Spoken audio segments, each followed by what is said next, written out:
আপনারা দেখেন একটা পরিপূর্ণ সাইজের ব্যান্ডেড ক্রেট, আর ও সম্ভবত আর একটা সাপ ঢুকেছিল জালের মধ্যে, ওটাকে খাওয়ার চেষ্টা করেছে। খেয়েছে নাকি? না না, খেতে পারেনি। তো বন্ধুরা, প্রত্যেকে কেমন আছে? আশা করি খুব ভালো আছে।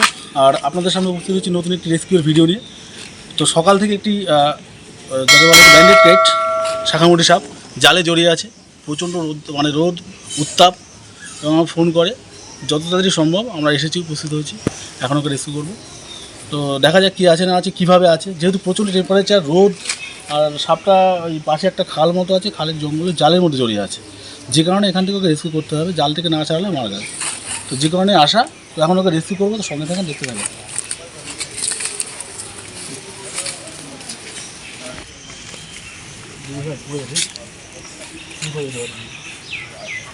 তো ভালো করে দেখতে পাচ্ছেন ওর উপযুক্ত পরিবেশ, একেবারে একটা বন্য প্রাণ, একটা সাপের জন্য যে পরিবেশটা প্রয়োজন সেটা উপযুক্ত। আর শাঁখামুটি, বিশেষ করে শাঁখামুটি সাপ একটু জলা জায়গার পাশে থাকে। আর এই সমস্ত এলাকা থেকে, মানে এটা কাঠির ব্রিজ, আপনার হচ্ছে যেটাকে বলা হচ্ছে, কী বলে জায়গাটার নাম কি? ঘুগিয়া বলখেলার। আচ্ছা, ঘুগিয়া বলখেলার কাঠির ব্রিজ, এই জায়গা থেকে এর আগে অনেকগুলো এরকম ধরনের শাঁখামুটি রেস্কিউ করেছি। আর এখানকার মানুষকে বুঝিয়েছি শাঁখামুটি সাপ, আপনারা প্রত্যেকে জানেন যারা ভিডিওতে আপনারা দেখেছেন এর আগেও, যে ও বাইটের টেন্ডেন্সি খুব কম থাকে এবং অন্যান্য যত বিষধর সাপ খায় তাদেরকে খেয়ে আমাদের এবং আমাদের পরিবেশকে সুরক্ষা প্রদান করে। তো এই সমস্ত সাপগুলোকে আমরা রেস্কিউ করি ঠিকই, আমরা চাই যতটা পারি ওই এলাকাতেই ছেড়ে দেওয়ার, তাতে করে ওই এলাকার ব্যালেন্স করবে এবং অন্যান্য বিষধর সাপের প্রকোপটা কমবে। এখন আমি জানি না ছাড়তে দেবে কিনা, রিলিজ করতে দেবে কিনা। আমি ওকে মুক্ত করি, মুক্ত করার পরে কী হয় না হয় সেটা পরে আপডেট দেবো আপনাদেরকে। বন্ধুরা, এখন নামবো। এতখানি কাদা, এক হাঁটু কাদা আছে, প্রায় অনেকটাই জল আছে, বাতা ঢুকে যাবে, অনেকটা জল আছে। আমি এই মধ্যে দিয়ে যাবো পাট কেটে ভিতর দিয়ে। তো আপনারা দেখতে থাকুন, সঙ্গে থাকুন, তবে কীভাবে রেস্কিউ করি।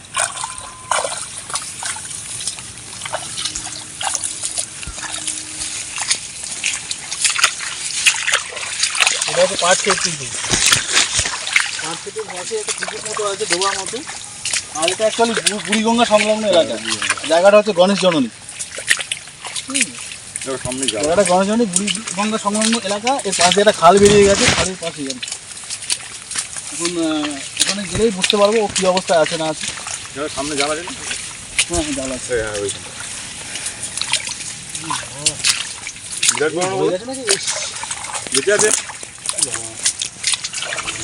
আপনারা দেখেন একটা পরিপূর্ণ সাইজের ব্যান্ডেড ক্রেট, আর ও সম্ভবত আর একটা সাপ ঢুকেছিল জালের মধ্যে, ওটাকে খাওয়ার চেষ্টা করেছে। খেয়েছে নাকি? না না, খেতে পারেনি। একটা ডেড হয়ে গেছে, একটা মারা গেছে, আর যে শাঁখামুটি সাপটা সেটা জীবিত আছে।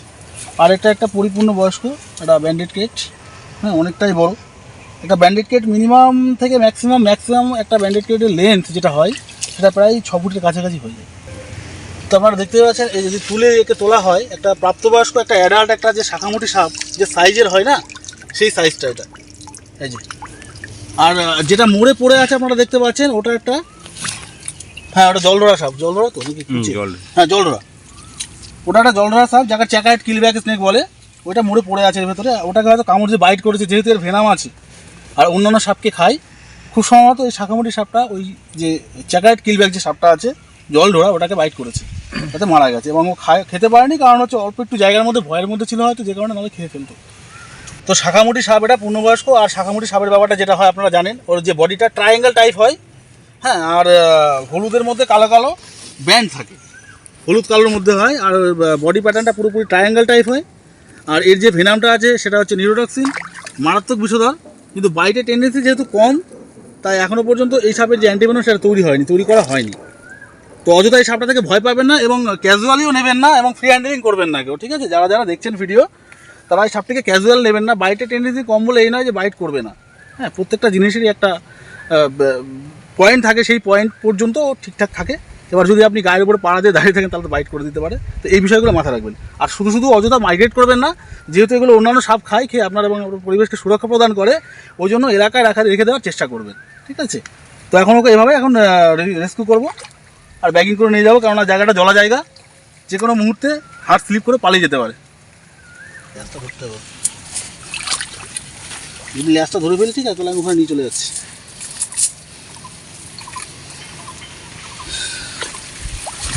দেখিনি তো, যেহেতু জলের মধ্যে জলা জায়গা, হ্যাঁ, ওকে ব্যাগিং করার কোনো উপায় না পেয়ে এভাবে ব্যাগিং করতে হচ্ছে আমাদেরকে। রিস্ক নেওয়া যাবে না, জলের মধ্যে একবার স্লিপ হয়ে গেলে ওকে আর খুঁজে পাবো না পাখিটার মধ্যে। বুঝলি, মাথাটা যদি আবার ঘুরিয়ে রিটার্ন মেরে দেয় তাহলে আবার রিস্ক হয়ে যাবে।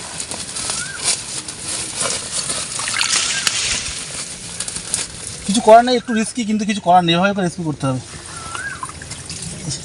শিঙি মাছ না বাম মাছ আছে একটা মনের মধ্যে।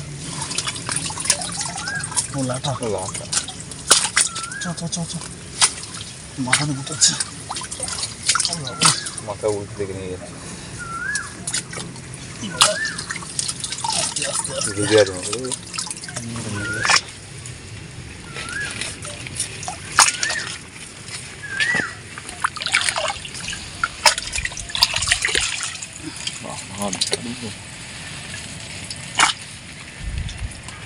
তো এমন সিচুয়েশন ফ্রেন্ডস, ওকে কীভাবে কী করবো কিছু বুঝতে পারছি না। ঠিক আছে, ব্যাগিং যে করবো তাও হবে না, কারণ অনেকটাই বড়, আর একবার স্লিপ হয়ে গেলে ওকে আর ধরা যাবে না, এই ভেতর থেকে আর ওকে রেস্কিউ করতে পারবো না। এই একটা ব্যাপার, এই সাপের ক্ষেত্রে এর বডি এত ফিট হয় হাতের মধ্যে চলে আসে।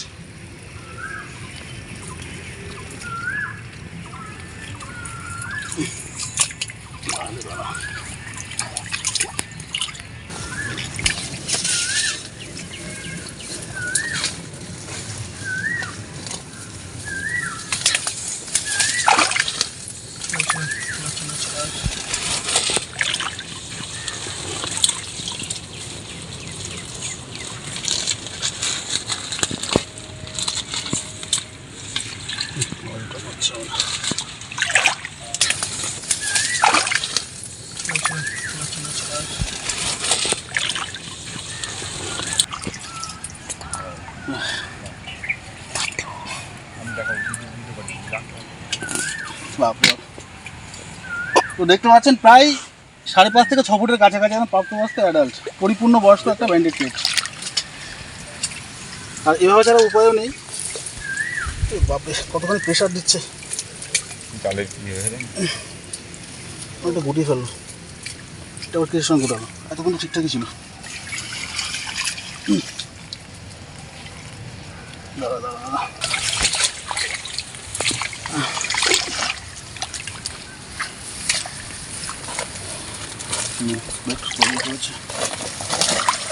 এটা নিয়ে যাবি? আওয়াজ করছে।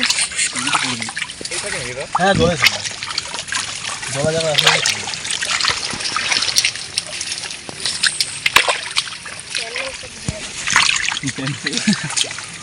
তো দেখতে পাচ্ছেন ওকে কীরকম পরিস্থিতি থেকে আর কোন জায়গা থেকে ওকে রেস্কিউ করা হলো। কারণ অনেক সময় ধরে জালের মধ্যে আটকে আছে, আর না ধরলে পরে না এখানে রেস্কিউ করলে এই টেম্পারেচার যে পরিমাণে তাতে কেউ মারা যেত। হ্যাঁ হবেই, এখন ইয়ে করছে বাতাস আউজ করে নাকি রেগে আছে।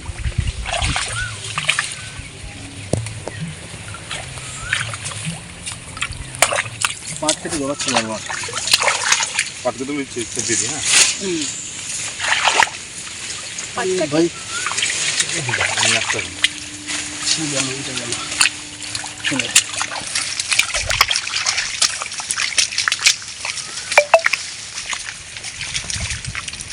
দেখতে পাচ্ছেন একটা হিউজ সাইজ, এর আগেও এই ধরনের সাপ এখান থেকে রেস্কিউ করা হয়েছে এবং সেগুলো যথেষ্ট বড় ছিল। আর এই গণেশজমানি কাঠির ব্রিজ এলাকা সংলগ্ন এলাকা এই সাপটা আছে, এখনও পর্যন্ত আছে। অন্যান্য জায়গায় দেখা যায় না, খুবই রেয়ার। তবু আমাদের এই এলাকাটা এই ধরনের সাপগুলো এখনও কিছুটা রয়েছে। তো মোটামুটি অনেক মশাক্কাতের পর ওকে পাটক্ষেত থেকে বার করতে পেরেছি। এবার একটা নিরাপদ জায়গায় গিয়ে ওকে ব্যাগিং করবো। এই যে সাইজটা, বাপরে বাপ, এই তো ফোনে ফোনা হবে না ফোনা হয় না, ডাইরেক্ট কামড় দেয়, ডাইরেক্ট কামড় দেয়। অন্যান্য যত বিষধর সাপ আছে সব, যেমন চন্দ্রবড়া, মেন হচ্ছে চন্দ্রবড়াকে খায়। নিউরোটক্সিন বিষ মারাত্মক বিষধর, বুঝলো? নিউরোটক্সিন বিষ তো তোমার কামড়ালে পরে বাইট হয়ে গেলে পরে জীবন চলে যাবে। হ্যাঁ জীবন চলে যাবে। আর যেহেতু এর ভেনাম তৈরি হয়নি অ্যান্টিভেনাম, ওই জন্য এটা রিস্কি হয়ে যায়। তবে অন্যান্য সাপের যে অ্যান্টিভেনাম সেটা দিয়ে অনেক ট্রিটমেন্ট করে অনেক মানুষকে বাঁচানো গেছে এবং বেঁচেও গেছে। পুরো ইয়ে হয়ে গেছে, ঠিক আছে।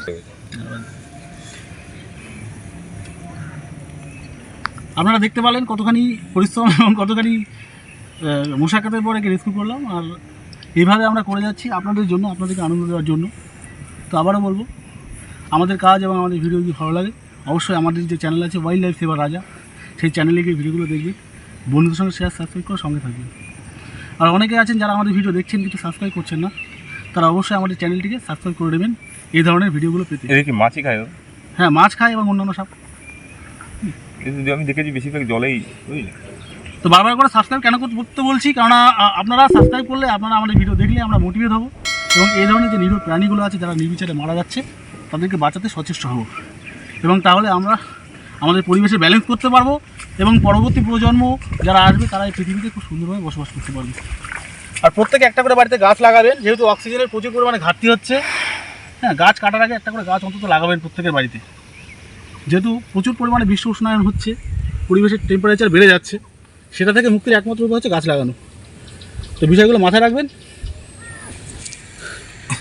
আপনারা দেখতে পাচ্ছেন এই সাপটির যে প্যাটার্নটা হয় সেটা হচ্ছে ট্রায়াঙ্গেল টাইপ হয়, ত্রিভুজ আকৃতির পুরো বডি প্যাটার্ন হয়, বডি প্যাটার্নটা ত্রিভুজ আকৃতির হয়। আর এর যে গায়ের যে কালারটা সেটা হচ্ছে হলুদ আর কালো ব্যান্ড থাকে, হলুদ কালো ব্যান্ড থাকে।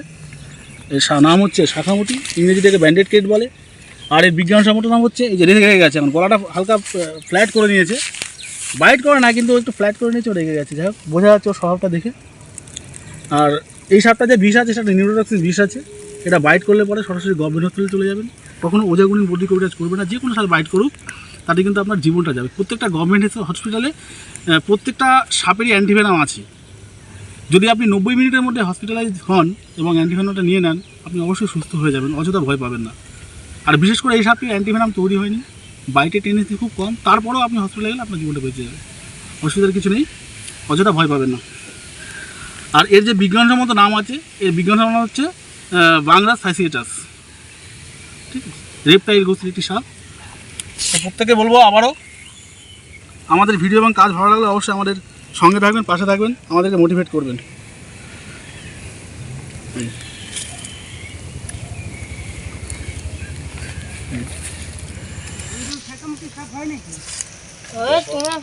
তো বন্ধুরা, এখন ওকে এখানে রিলিজ করছি এখানকার লোকজনকে বুঝিয়ে, যেহেতু ওর জন্য এই জায়গাটা পুরোপুরি উপযুক্ত, আর এখানেই ছিল হ্যাবিটেট জায়গা আছে, এখানে ওকে রিলিজ করে দিচ্ছি। তো ফ্রেন্ডস, এই রাখা বাঁকা চালটা কত বিউটিফুল, কত সুন্দর লাগে দেখেন, কত সুন্দরভাবে একে একে চলাফেরা করে।